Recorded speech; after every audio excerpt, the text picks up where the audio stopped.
E o presidente Lula embarca daqui a pouco para a Bélgica para a cúpula que reúne países da Comunidade de Estados Latino-Americanos e Caribenhos, a CELAC, e também da União Europeia.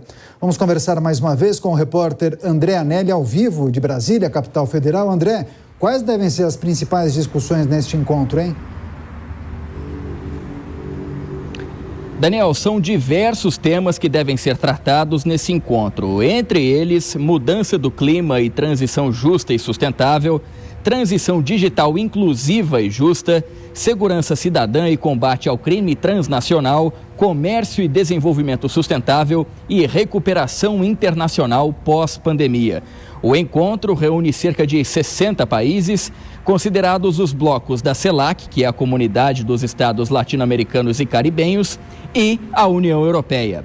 A avaliação do Ministério das Relações Exteriores é que as reuniões podem impulsionar as relações comerciais bilaterais do Brasil com os diversos integrantes, principalmente da União Europeia. A agenda de Lula está reservada para esses compromissos na segunda e na terça-feira da semana que vem. O novo encontro com líderes de países europeus acontece no momento em que Lula tem reforçado as críticas do acordo com a União Europeia a respeito da colocação de sanções nesse acordo com o Mercosul. Os novos dispositivos incluem punições em caso de descumprimento de medidas, principalmente ligadas à preservação ambiental. O Ministério das Relações Exteriores do Brasil e o Mercosul ainda estão preparando uma resposta à União Europeia, mas Lula já adiantou que as sanções são inaceitáveis. Internamente, o governo brasileiro avalia que esse dispositivo não tem preocupação necessariamente ambiental, porque seria uma forma de proteger o mercado europeu do crescimento do agronegócio brasileiro. Daniel. E agora, André, tem uma outra informação importante, porque o governo acabou oficializando a nomeação de Celso Sabino para ministro do Turismo, não foi? Exatamente, foi agora no final da semana, entre quinta e sexta-feira. Sexta-feira saiu a publicação no Diário Oficial da União que formalizava a entrada de Sabino no primeiro escalão do governo e assim oficializa a saída de Daniela Carneiro da pasta. Ela retoma o mandato de deputada federal pelo Rio de Janeiro e lembrando que a nomeação de Celso Sabino já era aguardada desde o mês passado, quando a União Brasil aumentou a pressão pela troca. Tanto Sabino quanto Daniela são filiados à União Brasil, mas a ex-ministra solicitou em abril ao Tribunal Superior Eleitoral para deixar a sigla. Por causa desse pedido, ela perdeu o apoio do partido que indicou a Lula o nome de Sabino. O presidente da República negocia agora outras mudanças com partidos do chamado Centrão. A expectativa do Planalto é ampliar a base de apoio no Congresso com essa reforma ministerial. Daniel. André Anelli, as últimas informações de Brasília, capital federal. Obrigado, André. E sobre mais uma viagem do presidente Lula à Europa, nós vamos conversar a partir de agora com o professor de Relações Internacionais da Universidade do Estado do Rio de Janeiro, Paulo Velasco, a quem eu agradeço demais pela participação. Professor, seja muito bem-vindo mais uma vez aqui à Jovem Pan News. Muito boa noite, Daniel. Perfeito, professor. Mais uma viagem internacional do presidente Lula. Daqui a pouco, inclusive, ele embarca para Bruxelas, na Bélgica, vai participar da terceira reunião da cúpula entre a Comunidade dos Estados Latino-Americanos e Caribenhos, a CELAC, e também a União Europeia. Lula foi convidado pelo primeiro-ministro da Espanha, Pedro Sánchez. O que a gente pode esperar dessa viagem e da participação do presidente brasileiro, hein? Bom, ao longo desses mais de 6 meses de governo, fica muito clara, mais uma vez, a assertividade que o presidente dá à política externa, né? Assim mesmo, vimos, né, o cenário nos anos 2000, né, durante seus 2 mandatos, né? O presidente Lula tem, né, por hábito priorizar muito a chamada diplomacia presidencial, Daniel. Então, nada que fuja muito daquilo que já era esperado, né? Então, ao longo desses meses, né, tem havido um conjunto amplo de viagens, para toda sorte de parceiros, né, desde China, Estados Unidos, né, passando aí por uma série de players da Europa, da América do Sul, né, até mesmo o Oriente Médio, ele esteve nos Emirados Árabes, né, então faz parte de um processo, podemos dizer, né, de resgate de um protagonismo internacional do Brasil, né, que foi em grande medida perdido, né, ou se viu abalado ao longo dos anos do governo Bolsonaro, em que não havia tanta ênfase, né, a essa projeção, né, e assertividade internacional do país, né. O que podemos esperar, né, dessa cúpula é uma reativação de um canal de diálogo muito marcante, né, que não se restringe apenas ao Brasil, né, mas reúne todos os 33 países da CELAC, né, a Comunidade dos Estados Latino-Americanos e Caribenhos, né, que se estende do México até, né, a Patagônia, né, o extremo sul da América do Sul. Então, um conjunto amplo de atores, né, 33 países, né, que tem muito interesse, claro, em reforçar, né, toda a sorte de cooperação com a União Europeia, né, a União Europeia, né, com seus 27 membros, né, em temas, né, que são de interesse compartilhado, desenvolvimento sustentável, né, uma ênfase muito clara à questão da mudança do clima, né, que é um tema central na agenda internacional contemporânea, questões relativas ao desenvolvimento de forma mais ampla, o combate à pobreza, né, alguns temas muito particulares, né, como segurança cidadã, né, até mesmo inteligência artificial, né, um tema, né, que o Lula vai debater, porque há um foco também nessas discussões na questão tecnológica, o acesso à tecnologia, né? Sempre o empenho a partir da CELAC, né, e do Brasil, sobretudo, Daniel, né, é tentar trazer, né, para perto atores com grande peso e envergadura, como é o caso da União Europeia, né, e que possam ajudar na construção de uma ordem internacional mais justa e menos assimétrica. As informações que nós temos, professor, é que Lula terá 7 encontros bilaterais e deve também se reunir com o primeiro-ministro belga, além da presidente da Comissão Europeia, Ursula von der Leyen. Quais temas devem ser explorados nesses encontros? As questões ambientais, possivelmente? Não há dúvida, né? As questões ambientais são uma agenda prioritária, podemos dizer, né? Sempre que pensamos numa interseção temática entre o Brasil e a América Latina de um modo geral, né, e a União Europeia de outro, né?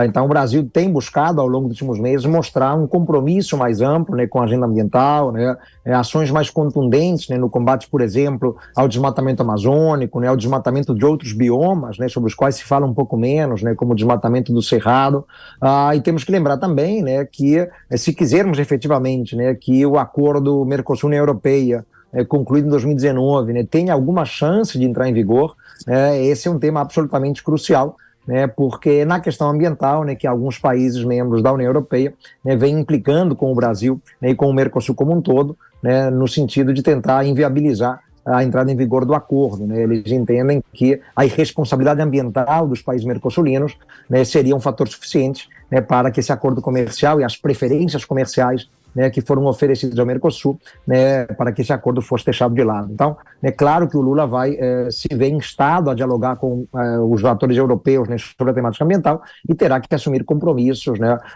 sobretudo no sentido daquilo que nos comprometemos a fazer, Daniel, no âmbito do Acordo de Paris, né, que está prestes a completar 10 anos, né, o Acordo de Paris é de 2015 e nele já prometíamos o desmatamento ilegal zero. Muito bem lembrado. Agora, vários especialistas, professor, têm apostado que a questão que envolve as compras dos governos deve ser tema entre o Mercosul e a União Europeia.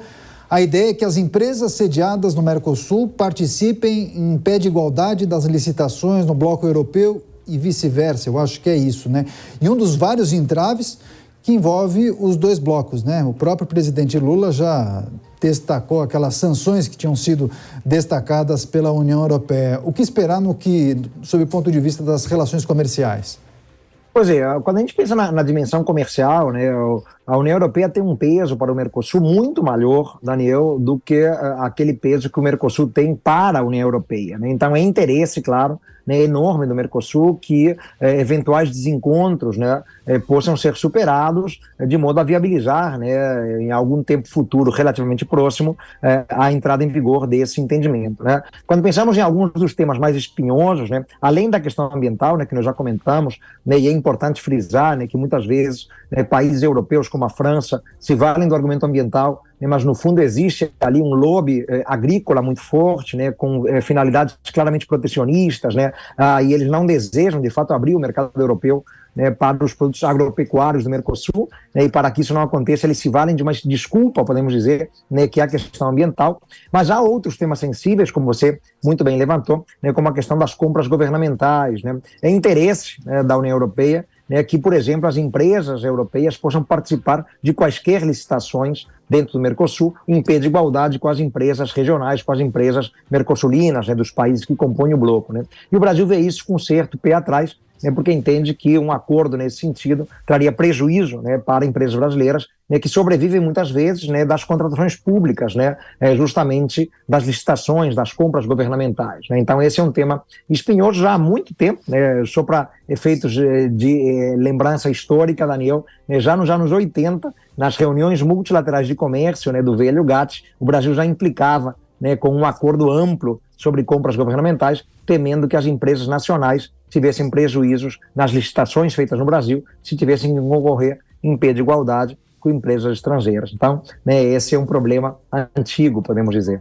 Agora, professor, eu li alguns artigos internacionais, inclusive, que tratavam de uma espécie de pressão de países da América Latina para excluir Volodymyr Zelensky da cúpula da União Europeia e CELAC. Houve objeção de países latinos à participação dele.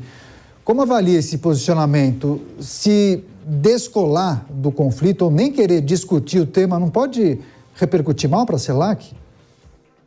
Bom, na verdade a Ucrânia não é membro da União Europeia, né? Então é um país que, enfim, está tentando, né, como a gente sabe, né, entrar na OTAN, né, ser admitida também, né, na União Europeia, mas o que acontece é que muitos países, né, que compõem a CELAC, né, entendem que não pode haver um desvio de finalidade nessa cúpula, né?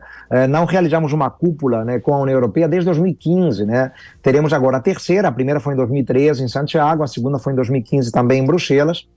E agora, 8 anos depois, né, então uma longa interrupção, teremos um novo encontro. Então, o que esses países da América Latina não querem, né, é que a cúpula se veja sequestrada, né, pelo tema invasão da Ucrânia, pelo tema guerra da Ucrânia, né, até porque é um tema, né, que causa incômodos e constrangimentos, né, a muitos países da América Latina, né, que compõem a CELAC, Daniel, que não concordam com as posições da OTAN, né. O Brasil mesmo, por exemplo, já teve divergências agudas, né, e explícitas, né, em temas como, por exemplo, né, o envio de armas para a Ucrânia. O Brasil não topa enviar armas para a Ucrânia, né, ou mesmo as sanções contra a Rússia, né. Assim como o Brasil, vários países da América Latina, né, discordam, né, de aplicarem sanções contra a Rússia, porque entendem que não é o melhor caminho na busca pela paz. Então, essa resistência, né, dos países da CELAC, né, diz respeito justamente ao temor, né, de que esse encontro, né, que pode trazer dividendos, né, importantes para a região, acabe se vendo obstaculizado, né, ou se vendo prejudicado, né, pelo tema da invasão da Ucrânia, da guerra da Ucrânia.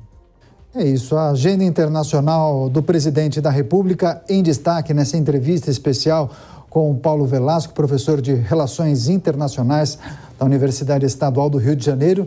Professor, mais uma vez, obrigado pela participação, boa noite e até uma próxima. Sempre um prazer conversar com vocês, né, e aí os que nos assistem na Jovem Pan. Até a próxima. Até.